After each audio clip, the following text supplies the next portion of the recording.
University के college में जाते हैं तो दिल्ली के जाट समाज को रिजर्वेशन मिलता है।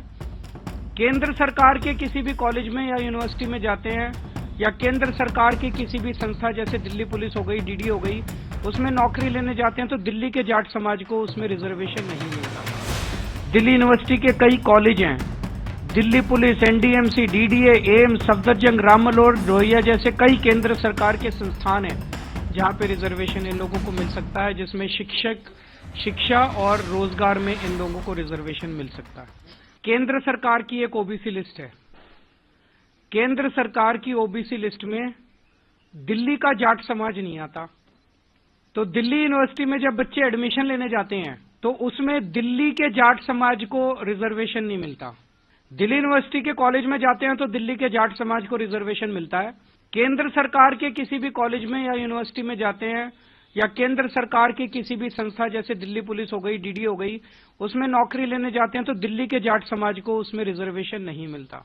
बड़ी इंटरेस्टिंग बात यह है कि राजस्थान का जो जाट समाज है उनका नाम केंद्र की ओबीसी लिस्ट में है, तो दिल्ली यूनिवर्सिटी में जब एडमिशन लेने जाते हैं तो राजस्थान के जाट समाज को रिजर्वेशन मिलता है दिल्ली के कॉलेज में, दिल्ली के जाट समाज को दिल्ली के कॉलेज में रिजर्वेशन नहीं मिलता। ये तो हमारे पूरे दिल्ली के जाट समाज के भाइयों के साथ, बहनों के साथ बहुत बड़ा अन्याय है।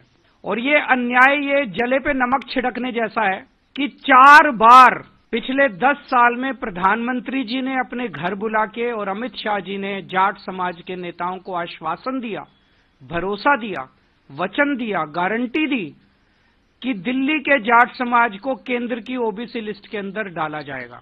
26 मार्च 2015 को प्रधानमंत्री मोदी जी ने दिल्ली जाट समाज के प्रतिनिधियों को अपने घर बुलाकर ये वादा किया कि उन्हें केंद्र की ओबीसी लिस्ट में दिल्ली के जाट समाज को शामिल किया जाएगा।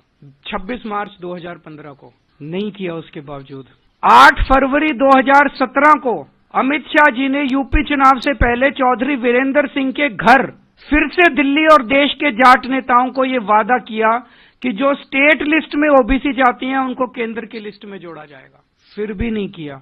तो हमारा निवेदन है कि जो धोखा 10 साल से भारतीय जनता पार्टी दिल्ली के जाट समाज को देती आ रही है वो धोखा देना बंद करें, अपने पुराने वादे पूरे करें, और अगर पूरे नहीं करेंगे तो आज केजरीवाल दिल्ली के पूरे जाट समाज को ये वादा कर रहा है कि मैं आपके लिए संघर्ष करूंगा और मैं केंद्र सरकार से करवा के लेके आऊंगा, चाहे मुझे इसके लिए जो मर्जी करना पड़े।